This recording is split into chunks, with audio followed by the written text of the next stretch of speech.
제가 좋은 남편은 되지 못하지만 언젠가 저희 집사람이요 눈물을 흘리면서 저에게 이런 고백을 했습니다.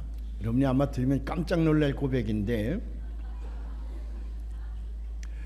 뭐라고 고백을 하냐 그러면, 여보 나를 택해줘서 너무 고마워요 그랬어요. 네. 나를 택해줘서 너무 고마워요. 그래서 늘 감사한 마음으로 산다 그래요. 그러니까 제가 두 가지 마음이 생겨요. 한쪽으로는 나 아니면 시집 못 갈 노처녀가 나로 인해서 구제를 받았구나, 내가 이 세상에 태어나서 좋은 일 하나는 했구나, 그런 마음이 들고요. 그거는 농담이고, 다음에 마음이 들어. 무슨 마음이 드냐면, 나를 택해줘서 고마워요 하는 아내를 바라볼 때에 내가 좀 더 잘해줘야 되겠다, 참 잘해줘야 되겠다, 그런 생각이 제게 들었어요. 그러더니 또 어떤 날은, 여보 내가 세상에 살면서 뭐 잘한 것도 있고 잘못한 거 있고 많지만 그 중에서 제일 잘하는 게 하나 있다 그래요. 그게 뭐냐 그랬더니, 내가 당신을 선택한 거라는 거예요. 네, 내가 당신을 선택한 거라는 거예요. 자, 제가 왜 이 말씀을 드리냐 그러면, 이 선택이라고 하는 것, 내가 택함을 받았든지 아니면 내가 누구를 선택했든지 간에 거기엔 아주 특별한 의미가 있습니다. 누가 나를 선택했다 그럴 때에 나는 그 사람에게 특별한 존재이기 때문에 선택이 된 겁니다. 또 내가 누구를 선택했다 그럴 때에 그 사람이 내게 특별한 존재이기 때문에 선택한 거거든요. 그래서 부부가 사는 거예요. 일생 동안 그 부부가 사는 거예요. 살다 보면 찌그락찌그락하고 갈등도 가져오고 다툴 때도 있고, 뭐 아무것도 아닌 거 가지고 지구가 무너지는 것처럼 그렇게 이제 야단을 칠 때도 있지만, 그래도 근본 축이 흔들리지 않는 것은 내가 택함을 받았다고 하는 거고, 또 하나는 내가 선택했다고 하는 거거든요. 이 두 가지가 우리 가정을 든든하게 붙들고 있는 큰 기초가 되는 줄로 믿습니다. 우리가 하나님에게 선택되어졌다고 하는 것도 그겁니다. 이 지구상에 70억 인구가 살고 있는데 그 중에서 예수 믿는 사람이 과연 몇이나 될까? 그 중에서 내가 은평교회 다닐 수 있도록 하나님께서 내 길을 인도하셨다는 거, 이거 너무나도 고맙고 감사한 일이거든요. 하나님께서 우리를 특별한 존재로 보셨기 까닭에 이 믿음의 공동체 안에 우리를 모아주신 줄로 믿습니다. 이 은혜를 생각하면서 오늘 조민희 양이 좋은 찬양을 준비를 했는데, 우리가 그 찬양을 듣도록 하겠습니다.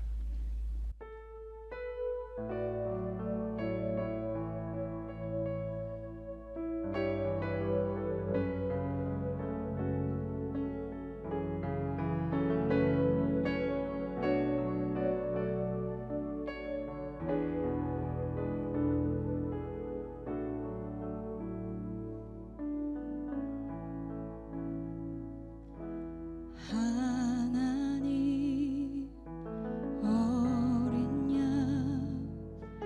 독생자 예수 날 위해 죽으신 주님, 주 흘리신 그 보혈이 나의 죄를 정결케 하네.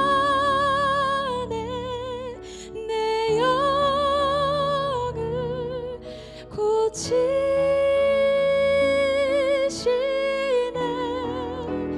송축하리라.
제가 초등학교 다닐 때에 저를 담임하고 계신 담임 선생님 이름이 심장범 선생님이라고 하시는 분인데, 저희 집사람은 가끔 당신 어떻게 초등학교 선생님 이름까지 다 기억하고 있느냐 그러지만, 제가 머리가 좋아서 초등학교 선생님을 기억하는 것이 아니라 그분이 저를 아주 특별한 관심을 가지고 보살펴 주셨기 때문에 그 이름이 기억에 저절로 남은 겁니다.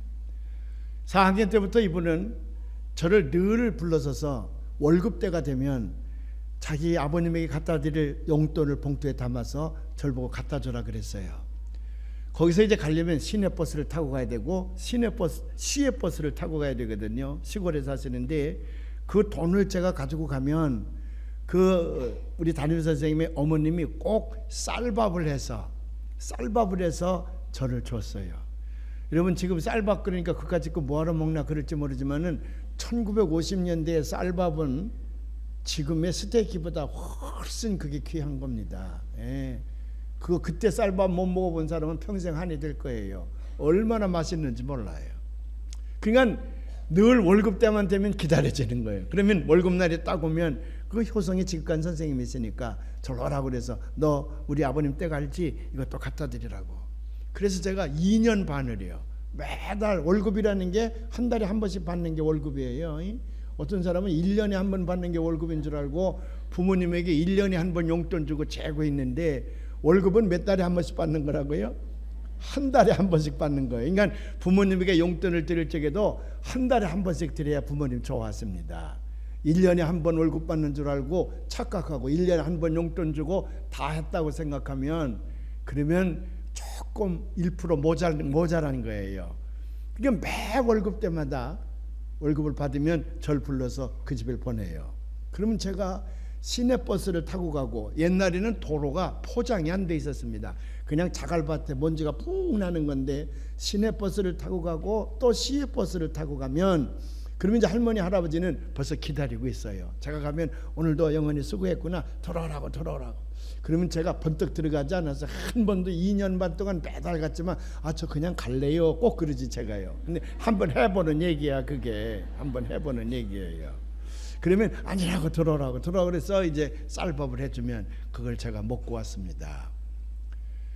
그것뿐만 아니라 그분이 늘 심부름을 저한테 시켜요. 예를 들면 아이들 시험을 보고 나면 채점하는 거 절 보고 채점하라 그러고, 그 채점하는 거를 단표에도 옮긴다 그러죠. 선생님들은 그거 있잖아요. 이렇게 쭉 이름 쭉 써있고 점수 써 있는 거 거기다 옮겨 적어라, 절 보고 옮겨 적어라 그래요. 또 어떤 때는 그 단표에 있는 걸 또 전체 성적표에도 옮겨 적어라 그러기도 하고, 숫자를 적는 거니까 늘 저를 시켜요. 근데 이분이 조금 게을러 가지고 미리미리 하면 일찍 끝나는데 꼭 D-Day 전에 그걸 하려고 밤을 꼬박 세우는 거야. 그러면 저를 데리고 밤늦게까지 그걸 하는 거예요. 애들은 다 집에 가는데 저만 밤늦게까지 학교에 남아서 그걸 합니다. 그렇다고 제가 불평해 본 적 한 번도 없어요. 늘 그 선생님이 고맙고 신나지, 왜? 내가 택함 받았다고 하는 것 때문에 그래. 그분과 그런 관계를 맺고 나니까 지금 제가 70이 다 됐는데도 그 선생님 심장범 선생님 이름도 정확하게 기억하잖아요. 혹시 여러분 이웃에 그분 사시거들랑 제가 이 얘기 하더라고 전해 주시길 바랍니다. 서울 어디에 사신다는데 지금 심장범 선생님이에요. 왜 그분을 잊지 못하냐 그러면 그분이 저를 선택해 주셨기 때문에 그래요. 늘 고맙고 감사해요. 이스라엘 민족이 그렇게 하나님 앞에 선택이 된 겁니다. 이스라엘 민족이 하나님 앞에 선택되어졌어요. 왜 이스라엘 민족을 선택하셨냐 그러면 온 우주가 하나님께서 창조하셨는데 그 창조주 하나님을 사람들이 모른다고 말이에요. 그래서 이스라엘 민족을 택하셔서 이스라엘 민족으로 하여금 온 인류가 우리의 생명의 주인은 하나님이시다, 우리 온 우주는 하나님께서 창조하셨다고 하는 것을 그들에게 보여주기 위하여 샘플로 이스라엘 민족을 택하셨습니다. 그러나 이제 이스라엘 민족을 통해서 하나님께서 자기의 계시를 하다 보니까 이스라엘 민족에 특별한 관심이 있지 않겠어요. 그래 잘할 때는 칭찬도 많이 하고 번성케 하고, 잘못할 때는 그들을 회초리로 때리기도 하고 그들을 엄청난 고통 가운데에 이제 훈련을 시키기도 하시지요. 그러다 보니까 어떤 이스라엘 사람들은 자기를 선택했다고 하는 것에 대한 고마움보다는 자기들이 조금 잘못할 때에 하나님께서 때리는 매가 너무 아프니까 하나님으로부터 벗어나려고 해요. 이제 우리 하나님과 관계 맺고 싶지 않습니다. 하나님 손에서 좀 우리를 자유케 해주세요. 그렇게 반항한 사람들도 생겼거든요. 제가 감명 깊게 본 영화 가운데 피들러 온 더 루프라는 거 여러 번 제가 말씀을 드렸을 겁니다. 그 러시아에 정착해 살고 있는 유태인촌에서 일어나는 사건인데, 지금은 늘 피들러 온 더 루프는 한 번밖에 영화를 안 봤는데도요, 그 스토리가 제 머릿속에 휑하니 꿰뚫고 있습니다. 왜냐하면 너무 저에게 감명을 줬기 때문에 그래요. 저 러시아에서 이제 땅을 일구며 살고 있던 그 유태인들이 볼셰비키 공산혁명 이후에 그 사람들이 거기서 추방당하게 됩니다. 이 공산주의자들은 처음에 왕정을 무너뜨리고 공산주의 국가를 세우기 위하여 기독교인들과 소수민족들을 이용을 했습니다. 이제 왕정을 무너뜨리면 계급이 없는 평등한 사회를 만들어서 우리가 잘 살 것이다. 그 소수민족도 들으니까 그동안에 왕정하에서 차별을 많이 받았는데 잘 사는 나라가 올 것 같거든요. 계급을 철폐한다 그랬으니까. 기독교인들도 추구하는 게 그거니까 아마 공산혁명이 일어나면 뭐가 잘 될 줄로 알았지요. 그러나 그 사람들이 정권을 딱 잡은 다음에 공산국가를 세운 다음에요, 하나씩 처단하기 시작을 하는데 맨 먼저 처단한 게 기독교인들입니다. 소련 공산주의자들이 기독교인들을 6천만 명을 죽였습니다. 6천만 명을요. 이 멍청한 기독교인들이 이용을 당하고 나중엔 다 학살이 됐어요. 가끔 우리나라 정치인들 가운데에 서울 한복판에서 김정일 만세를 부르고 김일성 만세를 부르고 김정은 만세를 부르는 것에 대해서 상당히 관용적인 태도를 취하는가 하면, 어떤 정치인들은 대한민국에 공산당이 있어야 진정한 민주주의다 그렇게 얘기하는 넉나간 정치 지도자들이 있지요. 이건 나라 팔아먹을 사람들입니다. 만일 그래서 우리나라가 공산주의 하에 통일이 되어진다 그러면 대단히 미안합니다마는 여기 나와 예배를 드리고 있는 여러분 가운데에 변절하지 아니하면, 배교하지 아니하면, 예수님을 배신하지 아니하면 여러분들 살아남을 자가 아무도 없습니다. 아무도 없습니다. 정신 바짝 차리고 우리는 우리의 국가를요, 다시는 부끄러움이 없는 잘 사는 나라, 번성된 나라로 우리 후손들에게 물려줄 책임이 있습니다. 그냥 헛되게 국가의 미래를 보면 안 돼요. 공산주의자들은 이렇게 무서운 사람들입니다. 기독교인들을 학살한 다음에는 소련에 살고 있는 소수민족들을 박해하기 시작을 합니다. 그래서 대부분이 정착하고 잘 사는 소수민족들은 내쫓기 시작을 합니다. 그래서 우리 민족들도 저 만주벌판에서 얼마나 이주정책에 의해서 스탈린 때문에 고생을 많이 했습니까? 그분들의 얘기 들어보면 카자흐스탄 쪽으로 이주된 사람들은 정말 죽을 운명이었는데 한국 사람들이 그 끈질긴 인내심 때문에 그래도 거기서 살아남은 거예요. 다 그 허벌판에서 다 죽을 사람들인데요. 소수민족들을 그렇게 내쫓기 시작을 합니다. 유대인들은 부지런하니까 열심히 땅을 일구어서 거기서 100년 200년 농사를 짓고 살았는데 나중에 나가라 그러니까 안 나가지요. 여기서 살겠다 그러니까 밤에 와서 다 죽여버리고 말잖아요. 그러니까 무서우니까 짐을 싸들고 이제 소련에 살고 있던 유대인들이 그 땅을 떠나기 시작을 하는 거예요. 피들러 온 더 루프의 주인공은 테비라고 하는 남자인데, 그래서 자기 민족이 나라 없이 고통당하는 것이 너무 가슴 아파요. 너무 가슴 아파요. 그런데 자녀들을 길렀는데 자녀들이라도 부모님 마음을 잘 이해를 하고, 그리고 그 자녀들이요, 그 부모님의 마음을 이해하고 부모님의 뜻을 따라서 좀 했으면 좋겠는데 이 딸들이 다 부모님을 거역합니다. 어떤 딸은 공산주의자와 연애를 하는 거예요. 그러니까 속이 아파요. 뭐 되는 일이 없어.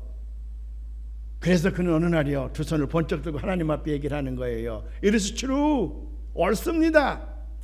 We are chosen people. 우리는 택함 받은 백성입니다. Once in a while. 그러나 하나님, 잠시요. Can't you choose someone else? 좀 다른 사람을 택할 수 없습니까? 이제 우리는 좀 놔주시고 다른 사람을 택할 수 없습니까? 그렇게 하나님 앞에 반항을 해요. 왜냐하면 그는 아모스의 말씀을 익히 알고 있기 때문에 그렇습니다. 아모스 3장 2절의 말씀을 한번 다시 우리가 봉독을 해보려고 그러는데, 내가 땅의 모든 족속 가운데에 너희만을 알았나니 그러므로 내가 너희 모든 죄악을 너희에게 보응하리라 하셨느니라. 이 말씀을 저렇게 읽다 보면 여기 국문학 박사님들 여기 몇 분 계신데 국문학 박사님들도 저 문장을 읽으면 한참 읽어야 아 이게 이런 의미로구나 감이 올 겁니다. 그냥 읽으면 필링이 안 와요. 근데 요거를 아주 원문에 가깝도록 현대말로 딱 바꿔놓으면 한번 탁 읽으면 우리 가슴에 탁 꽂혀요. 한번 현대어로 번역된 걸 한번 우리가 읽어볼까요? 한번 읽어보십시다. 지상의 모든 백성 중에서 내가 너희들만을 선택하였다. 그렇기 때문에 너희의 모든 악행에 대하여 내가 너희를 더욱 심하게 처벌할 것이다. 여러분, 유대인들이 하나님 앞에 택함받은 것까지는 좋은데 그 택함받은 이유가 다른 민족과 견주었을 때 조금 잘못해도 다른 민족보다 훨씬 더 큰 처벌을 내리기 위함이라 그러면 너무 억울하잖아요.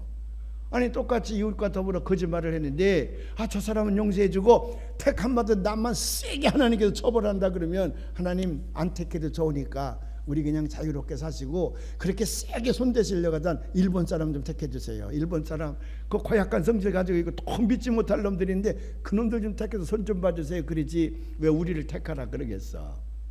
그런데 이 피들 온 더 루프에 있는 그 테베라고 하는 주인공은 그걸 그렇게 알고 있는 거지. 하나님이 우리를 택해가지고 우리가 너무 고달프다고 너무 힘들다고 말이죠. 그러니까 잠시 좀 우리 놔두시고 다른 민족을 좀 택하시고 우리를 좀 자유롭게 살게 해달라. 그렇게 하나님 앞에 간청하면서 반항을 하는 거예요. 여러분은 어떻습니까? 여러분은요, 내가 하나님에게 선택되어졌다는 그런 믿음을 가진 적이 있습니까? 그래서 하나님에게 선택되어져서 내가 손해만 본다 그런 생각을 한 적은 있습니까? 마르다 그레함이라고 그러죠. 마사 그레함이라고 하는 유명한 댄서가 있습니다. 20세기와 21세기에 가장 존경받는 댄서인데 너무 그 춤이 아름다우니까 많은 사람들이 묻기를 당신은 어떻게 해서 댄서가 됐습니까? 당신은 어떻게 해서 댄서가 됐습니까? 당신은 정말 춤추기를 좋아했습니까? 뭐 그런 류의 질문을 많이 했어요. 그런데 이 마르타 그레함이 뭐라고 얘기를 하냐면 아닙니다. 나는 댄서가 되고 싶은 생각이 조금도 없었습니다. 근데 어떻게 이렇게 유명한 댄서가 됐습니까? 누군가 나를 선택했습니다. 누군가 나를 선택했습니다. 그러니까 내가 댄서가 된 것은 누군가에 의해서 운명 지어졌다. 그렇게 표현을 했어요. 그래 제자들이 선생님 나는 댄서가 될 만한 자격이 있습니까? 남 댄서에 재능이 있나요? 나는 내가 댄서가 되면 어떨까요? 그렇게 물어본다는 거예요. 그러면 그레함 여사가 사람에게 너는 댄서가 될 자격이 없다. 너는 댄서가 될 재능도 없어. 그러나 너를 위해서 그리고 너를 둘러싸고 있는 모든 사람들을 위해서 댄서가 될 수 있는 길밖에 없다. Only way. 만일 그렇게 생각이 되거들랑 댄서가 되거라. 그러면 너는 제일 가는 댄서가 될 것이다. 그레함의 이 말을요, 어떤 사람은 곡해를 해가지고 댄서가 되거나 무슨 성악가가 되거나 아니면 무슨 사업가가 되거나 선생이 되거나 모든 분야에 있어서 인간은 운명 지어지는구나 그렇게 생각을 한 사람도 많이 있습니다. 그래 내가 생각할 때 그레함 여사는 그런 의미로 얘기한 건 아닐 겁니다. 생명 걸고 내가 나와 모든 사람들을 위하여 이 길밖에 없다. 생명 걸고 해야 정상에 이룰 수 있다. 아마 그것을 강조하기 위해서 그레함 여사는 그렇게 얘기했을 것인데 많은 사람들이 그걸 잘못 알고 내가 댄서를 할 수밖에 없는 운명이로구나 그렇게 생각하는 사람들이 있었다고 하는 거거든요. 예정론에 대해서 재미있는 얘기가 하나 있습니다. 이제 우리나라에서는 이제 칼비니스트라 그러죠. 장로교 교인들이 예정론 교리를 믿는 사람들 아닙니까? 그 중에서 극단적인 예정론 신봉자들이 있기는 하지요. 이 보스턴에서 일어난 사건인데 보스턴은 굉장히 엘리트들이 많이 살고 있는 도시거든요. 거기는 하버드 대학교도 있고 MIT도 있고 보스턴 대학도 있고 월슬리도 있고 좋은 대학들이 많이 있는데 그래 사람들의 수준이 많이 높죠. 거기에 리만 비처라고 하는 유명한 목사님이 있었습니다. 대단한 목사님입니다. 근데 그 옆에는 장로교회가 작은 장로교회가 하나 있는데 거기는 목사님은 절대 운명론자야. 절대 예정론을 신봉하는 칼비니스트예요. 그런 사람이 이제 장로교를 담임하고 있는데 둘이 가깝게 지냈답니다. 어느 날 비처 목사님이 여보게 우리 이렇게 가까이 이웃에서 교회를 섬기고 있는데 강단 교류 좀 하게나. 그래서 장로교 목사님이 자기 교회에서 설교를 하고 자기가 장로교에 가서 설교를 하도록 약속을 했다는 거예요. 그날 아침에 이제 설교를 하러 비처 목사님이 갑니다. 장로교 목사는 비슷한 시간에 자기 집에서 이제 비처 목사님 회중교회를 설교하러 오는 거예요. 중간에서 만났습니다. 하이 오늘 설교 잘하세요. 오늘 설교 잘하세요. 이렇게 인사하고 가는데 그 장로교 극단적인 예정론 신봉자인 장로교 목사님이 가다 말고 비처 목사님에게 목사님 왜 그래요? 오늘 내가 비처 목사님에게 중요한 거 하나를 깨우치려고 합니다. 이게 뭡니까? 오늘은요 우리 하나님께서 당신은 우리 장로교회 가서 설교를 하고 나는 당신의 교회가 설교하도록 예정해 놓으신 겁니다. 창조 이전부터 하나님께서 예정해 놓으셨기 때문에 우리는 그 예정대로 가는 겁니다. 그렇게 얘기를 하더래요. 그러니까 리반 비처 목사님이 그래요? 우리가 태어나기 이전부터 하나님께서 우리를 그렇게 운명지었단 말이죠. 그러면요 그래서 예정론이 필요합니다. 그러니 비처 목사님이 난 그럼 당신에게 안 갑니다. 그리고 자기 교회 와서 설교했다는 거예요. 안 가고. 그리고 그분이 썼어요. 다시 말하면 극단적인 예정론은 아니다. 우리 기독교의 신앙은 극단적인 예정론이 아니다. 그 책을 하나 썼어요. 그래서 제가 그 책을 읽은 적이 있는데 사랑하는 여러분, 이 기독교 신앙 가운데 하나님에게 선택되어졌다. 내가 초선 피플이 됐다. 그럴 때에 잘못하면 극단적인 예정론이나 운명론에 빠질 수가 있습니다. 그건 아니에요. 하나님이 나를 선택했다는 말은 무슨 말이냐? 첫째로는요, 하나님이 그만큼 나를 사랑한다는 얘기야. 내가 선택받았다고 하는 말은 하나님이 나를 그만큼 사랑한다는 얘기야. 사랑하기 때문에 나를 선택하신 줄로 믿습니다. 아멘 아니에요? 여러분 부부지간에요, 나중에 나이 많이 먹으니까 할머니들이 할아버지를 향해서 왼수다 왼수, 천생 왼수다 그렇게 얘기를 한다는데, 글쎄 나이 많이 먹고 여러 가지 싸우다 보니까 이제 그 말을 감정을 그렇게 표현을 하지만 그래도 그게 왼수가 아니라 사랑하기 때문에 택한 거거든요. 사랑하기 때문에. 그래서 택해서 남편이 되고 아내가 되지 않았습니까? 나중에 살다 보니까 서로 약점들도 들통이 나고 뭐 그러다 보니까 여러 가지로 싸우지요. 그거 부부간에 싸우는 걸 보면 뭐 중요한 거 가지고 싸우는 부부 봤습니까? 그건 아마 10%도 안 될 거예요. 대개는 전혀 중요하지 않은 건데 그것 때문에 싸우지. 누구를 보면 아니면 우리를 보면 알거든요.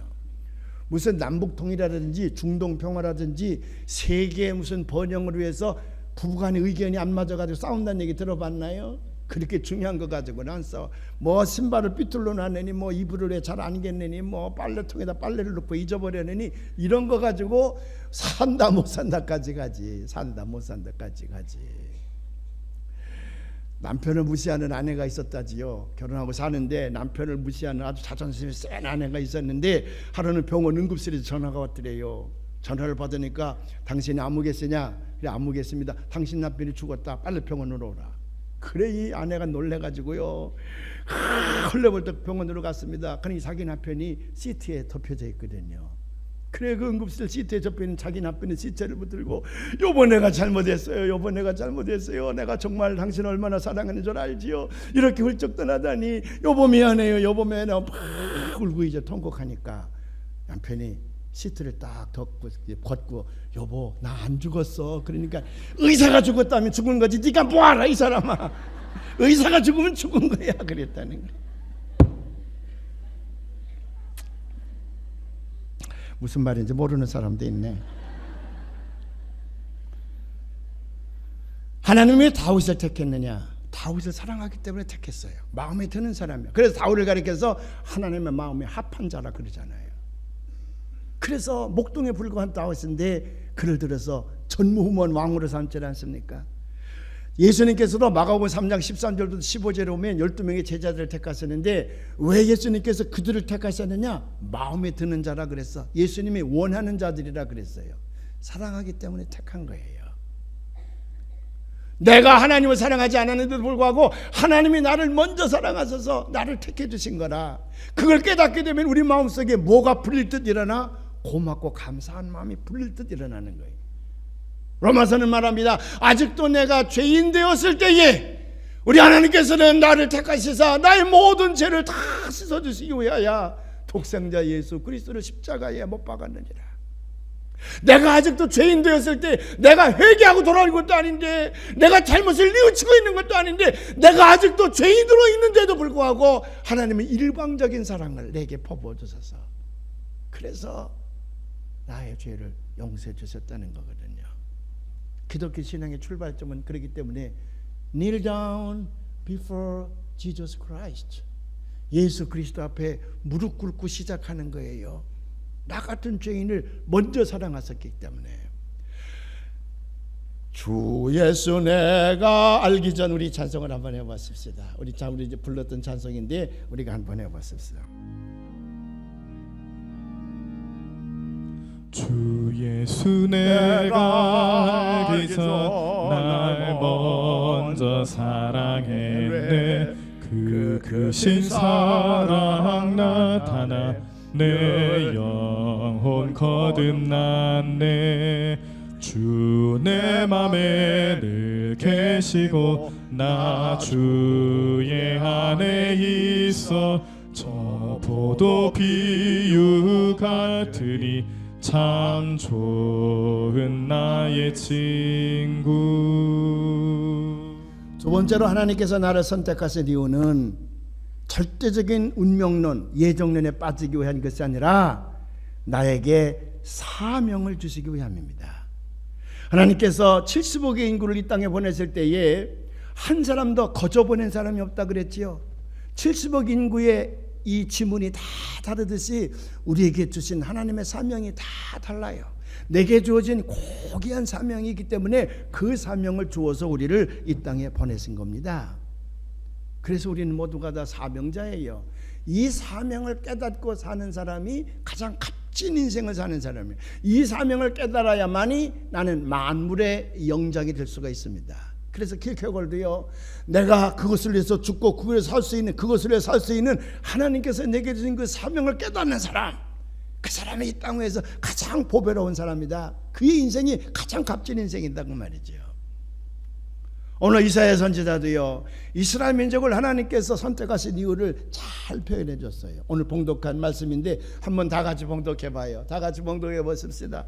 이 백성은 내가 나를 위하여 지었나니 나를 찬송하게 하려 함이니라. 아멘. I formed for myself. 내가 나 자신을 위하여 이 백성을 만든 이유는 뭐냐 그러면 proclaim my praise, 나의 경배, 나의 찬양을 선포하게 하기 위함이라. 저들로 말미암아 나를 찬양케 하기 위함이다 그 말이죠. 이사야 선지자 신앙과는 아주 분명했습니다. 42장 6절에부터 이런 말씀이 있는데 우리 한번 다 같이 봉독을 해봐요. 큰 소리로 하십시다. 나 여호와가 이것을 지키려고 너를 불러 세웠다. 내가 항상 내 곁에 있으며 너를 승리의 용사로 무장시켜 주겠다. 너는 내 백성에게 평화를 가져다 줄 것이며 온 인류에게 생명의 빛이 될 것이다. 아멘. 이스라엘 민족을 택하신 것은 온 인류에게 생명의 빛이 되게 하겠다. 그 생명의 주인이 누구야? 창조주 하나님이거든요. 온 인류에게 창조주 하나님이 우리의 생명의 근원임을 깨닫고 알게 하기 위하여 이스라엘 민족을 하나의 도구로 쓰시겠다, 안내자로 쓰시겠다, 빛으로 쓰시겠다는 거예요. 그런 사명을 이스라엘 민족에게 주셨다는 거지. 그래서 그 사명을 따라 살게 될 때에 하나님은 그들을 쓰시는 겁니다. 그들을 축복하시는 겁니다. 이런 것을 가리켜서 보편적 선택이라 그래요. 보편적 선택에 의해서 이루어진 사명이라고 말이에요. 이건 이스라엘 민족에게만 주신 것이 아니라 오늘날 먼저 택함을 받아 하나님을 믿고 있는 모든 사람들에게 이 사명을 주신 줄로 믿으시기를 바랍니다. 그래서 이 사명을 뭐라고 표현했나 그러면 여호와 하나님을 찬양하는 삶으로 표현을 한 거예요. 그러면 여호와 하나님을 찬양한다 그럴 때에 어떻게 찬양할 것인가? 물론 첫째로는 우리가 북치고 장구치면서 춤을 추면서 하나님을 찬양하는 거지요. 아름다운 말, 정말 멋진 표현을 통해서 하나님 앞에 영광을 돌리는 거지. 그것이 하나님을 찬양하는 거지요. 그래서 우리가 하나님 앞에 춤을 추기도 합니다. 참 노래도 합니다. 오늘 할렐루야 성가들처럼 아름다운 화음을 들어서 하나님께서 우리를 창조하시고 하나님께서 우리를 인도하시고 하나님께서 우리를 축복해 주시고 보호해 주심을 하나님 앞에 감사하는 말로 이렇게 표현해 드리는 거예요. 여러 번 말씀을 드리지만은 사랑이라고 하는 것과 감사라고 하는 것은 말로 표현되어지고 행동으로 나타날 때에 그것이 의미가 있는 것이지 속사랑과 속감사는 소용없는 거라 그랬지요. 아내를 사랑한다 속으로 깊이 사랑하고 겉으로는 전혀 아내에 대해서 아무런 배려도 하지 아니하고 사랑한다는 말도 하지 않는다 그러면 그런 남편은요 죽은 남편이요. 그거는 나무토막 남편이에요. 사랑한다 그러면 말로 사랑한다 표현을 해야 되고 행동으로 사랑을 나타내야 돼. 옆에 있는 사람 한번 해보십시다. 사랑합니다. 예, 정말 사랑하면 손을 꼭 잡고 그렇지 여기 젊은 부부처럼 손을 꼭 잡고 끌어안고 정말 사랑합니다 그렇게 하는 거예요. 그래서 우리가 장구치고 북치면서 하나님을 찬양하는 것은 하나님께서 우리에게 주신 그 은혜를 감사해서 그 감사하는 것을 말로 표현을 하고 행동으로 나타나게 되는 줄로 믿습니다. 그런데 여기는 1차원적이야. 이게 가장 기본적인 거고 이것보다 더 중요한 찬양이 있습니다. 그건 뭐냐면 하나님의 그 놀라운 사랑을 우리가 입질 않았습니까? 그러니까 그 하나님의 그 놀라운 사랑을 체험한 저희들은 진정한 그리스도인의 삶을 사는 거예요. 진정한 그리스도인의 삶을 삶으로 말미암아 그것을 통해서 하나님 앞에 영광 돌리고 찬양하고 경배하는 거예요.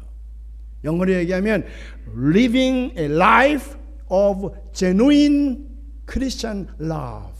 진정한 그리스도인의 사랑을 가지고 살아가게 될 때에 그 삶이 하나님을 찬양하는 거라고 말이죠. 사랑하는 여러분, 우리 기독교인들은요 이 사회 속에 탁 들어가 살 때에 모든 사람들이 우리가 기독교인임을 알아야 돼. 우리 그리스도의 향기 나는 삶을 산다 그러잖아요. 향기 나는 삶. 여러분 바울은 우리를 가리켜서 그리스도의 편지라 그랬습니다. 우리를 보고 예수님 말씀을 저들이 읽을 수 있어야 된다. 예수님 말씀을 들을 수 있어야 된다 그러죠. 가장 기본적인 게 뭔지 아십니까? 기독교인들은 이 사회 속에서요 정직해야 돼. 정직해야 돼. 기독교인들은 보증수표해야 됩니다. 틀림없어야 돼. 기독교인이 가는 곳에 거짓이 있다 그러면 그건 기독교인이 아니야. 그건 난 크리스천이에요. 두 번째로는 기독교인들이 가는 곳엔 언제든지 남을 배려하는 친절이 나타나야 됩니다. 기독교인들은 그래서 아주 친절하게 남을 배려해야 됩니다. 왜? 이 그리스도의 십자가의 사랑이거든요. 예수님께서는 우리 죄를 씻기시기 위해 당신의 생명을 바치셨잖아. 그러니까 우리가 생명은 못 바쳤나 할지라도 우리가 사는 공동체 속에서 언제든지 우리는 남을 배려하고 남을 먼저 섬기는 그런 삶을 살아갈 때에 그것이 하나님의 영광을 돌리는 거예요. 만일 기독교인이라 그러면서 죄익을 먼저 취하고요 언제든지 죄가 앞서가고요 그러면 그건 난 크리스찬이에요. 세 번째는 뭐냐면 그리스도인들은 확신이 있지 않습니까? 부활의 신앙이거든요. 확신이 있기 때문에 언제든지 긍정적이면서 밝은 삶이에요. 사람들에게 희망을 주는 사람들이에요.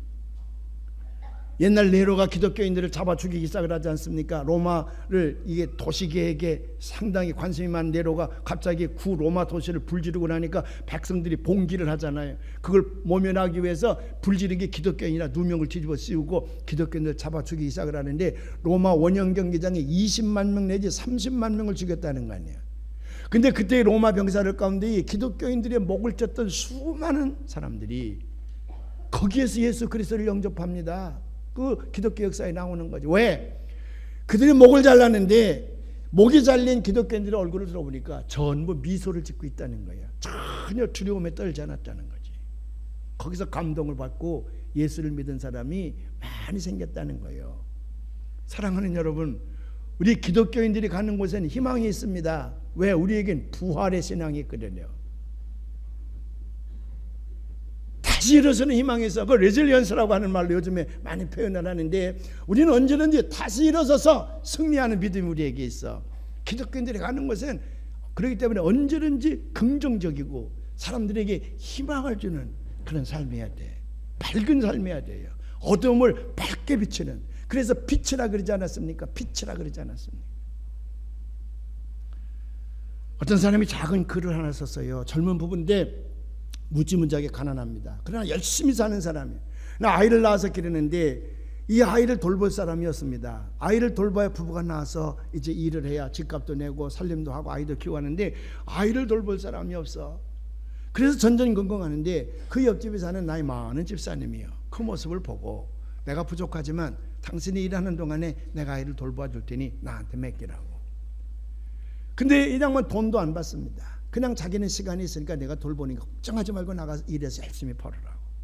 그래서 자기가 데리고 다니는 거예요. 교회도 데리고 갑니다. 교회에서 나눔 잔치가 있으면 거기서 새 옷도 사서 개 입힙니다. 맛있는 것도 해줍니다. 뭐 그러면서 그 아이를 돌보는데 이 젊은 부부가요, 그 할머니 집사님을 바라보는데 예수님이더래. 예수님. 그래서 감동을 받고 그들이 교회의 기둥이 된 다음에 글을 썼어요. 나는 그 할머니 집사님이 예수님으로 보였다. 그러니까 그 할머니는 뭐예요? 그 할머니는 예수님에게 찬양과 경배를 드리는 삶을 자기 삶의 현장에서 실천한 사람입니다. 서아프리카의 유명한 성공적인 선교사를 일컫는 실라스라는 사람이 있습니다. 흑인입니다. 감리교 목사입니다. 이 사람이 그곳에서 선교를 하는데 무슬림들이, 회교 교도들이 누구든지 선교사가 들어오면 무조건 팹니다. 아니면 숲속에 데려가서 죽이곤 합니다. 그쪽에 가 살아남는 선교사가 없어. 이 실라스도 큰 사명을 가지고 내고 갔으나 붙들려서 무슬림들에게 엄청나게 두들겨 맞는 거예요. 선교를 할 수가 없어요. 그러니까 몇 번 두들겨 맞더니 실라스가 무슬림 교리학교에 입학을 하는 겁니다. 선교부에서는요, 이건 배교자잖아요. 아니 무슬림 교리학교에 들어가다니 이건 배신자다. 그 선교비를 끊어버렸어요. 그런데 이 사람이 거기 들어가서 열심히 공부를 합니다. 부인이 보니까 자기 남편이 몇 번 얻어맞더니 실성을 했거든. 그러니까 이 부인도 남편이 변절자로 생각을 하고 이혼할 기회를 찾는 거예요. 근데 이 사람은 꾸준히 학교를 가는 거예요. 학교만 가는 것이 아니라 그 교정 안에 있는 모든 허드렛 일은 이 친구가 다 하는 거예요. 화장실 청소라든지 마당에 떨어진 휴지를 줍는 일이라든지 뭐 아침 시작과 끝나는 시간에 학교 정돈하라든지 무슬림 학생들은 하지 않는데 이 실라스라는 선교사가 다 하는 거예요. 미쳤구나. 부인의 생각은요. 2년 동안 교리학교를 졸업을 합니다. 졸업을 하더니 실라스 목사님이 성경을 들고 마을 사람에 가서 내가 좀 성경 얘기를 들려주려고 하는데 내 말 좀 듣겠소. 그랬더니 촌장이 있다가요, 지금까지 다른 사람은 여기 와 성경 얘기하는 걸 우리가 허락하지 않았으나 이 실라스는 진정한 사람이다. 진정한 사람, 진실된 사람이니 이는 우리에게 성경을 가르치는 것을 우리 허락하자. 그래서 그는 마음 놓고 성경 얘기를 하게 됐어요. 한 사람씩 붙잡고 아브라함 얘기를 합니다. 이삭 얘기를 합니다. 5년 안에 그 마을 전체를 복음화시켰다는 거예요. 그는 생명 걸고 자기의 삶을 하나님 앞에 찬양의 제물로 바친 것을 볼 수가 있습니다. 여러분들이 잘 아는 슈바이처도요, 그가 뭐 철학 박사, 의학 박사 아닙니까? 음악 박사 아니, 박사학위만 5개를 가지고 있지 않다 그래요? 그는 영국사에서 얼마든지 고급의 인생을 살아갈 수가 있었으나 그는 모든 걸 다 정리하고 저 아프리카 오지에 가서 그 흑인들, 가난한 흑인들의 친구가 되어주고 그들의 병을 고쳐주고 그들의 이웃으로 평생 살았어. 그는 거기서 람바라라고 한 곳에서 평생도록 하나님 앞에 찬양을 드린 사람이야. 오늘 사랑하시는 여러분, 자기 삶의 현장에서 얼마든지 그 삶을 통해서 진정한 하나님께 드리는 찬양의 삶이, 찬송의 삶이, 경배의 삶이 계속되게 될 줄로 믿습니다. 그렇게 살면 하나님께서 우리에게 주시는 특권이 있어. 오늘 마지막인데 그 특권은 뭐냐면 한 번 선택하여 붙든 손길을 절대로 하나님은 놓지 않으신다는 거예요. 끝까지 붙들고 계십니다. 우리가 타락하여 하나님의 손을 뿌리치고 우리 마음대로 살려고 해요. 물론 할 수가 있습니다. 그러나 우리가 손을 놓는다 할지라도 하나님은 끝까지 우리를 붙들고 있기 까닭에 그 하나님의 손을 뿌리치고 세상으로 나아가려면 엄청난 싸움을 해야 됩니다.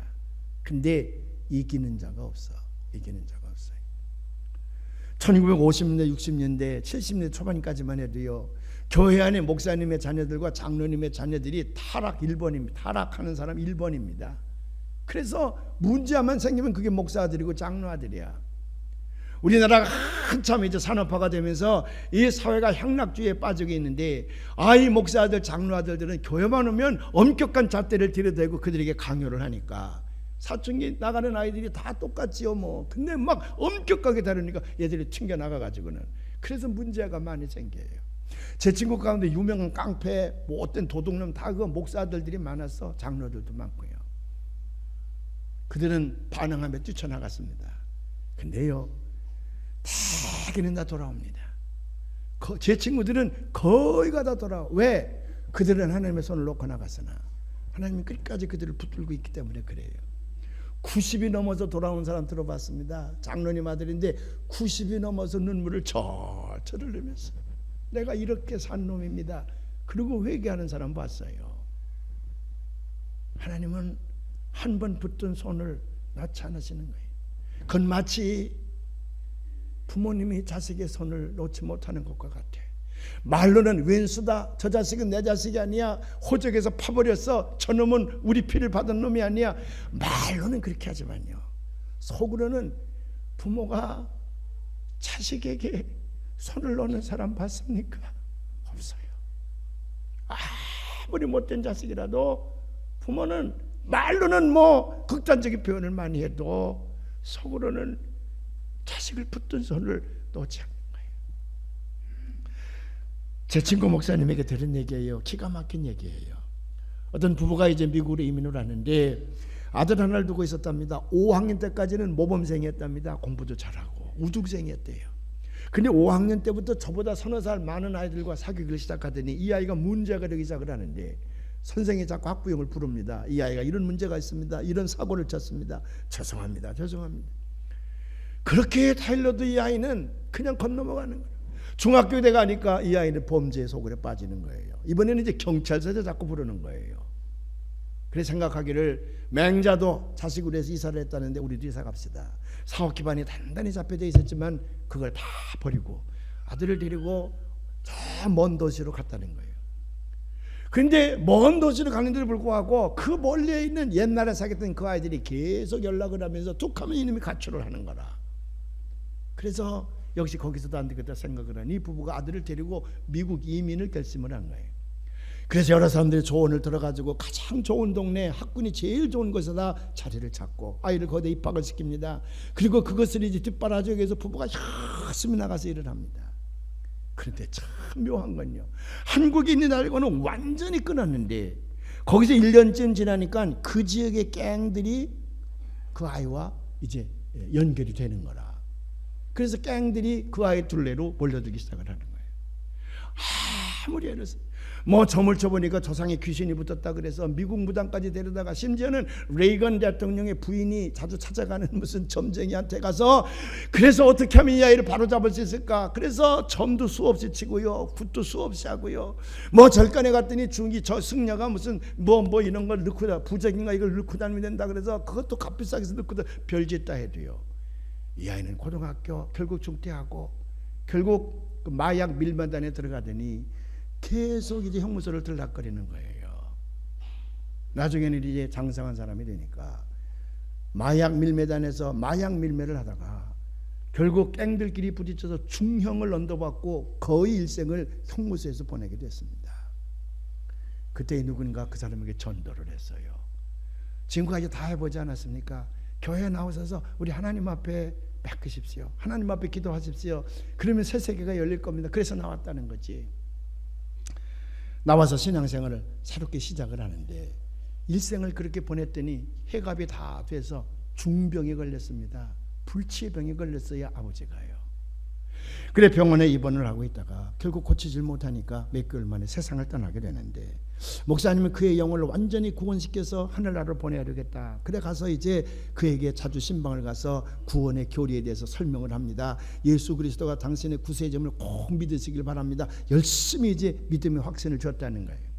어느 날 의사로부터 이제는 더 이상 못 가니 신변을 정리해야 된다는 통보를 받고 목사님에 가서 얘기를 했답니다. 당신은 다 지식인이니까 내가 한 말을 들을 거예요. 이제는 가능성이 없다니 내가 드리는 이 기도는 임종기도라는 겁니다.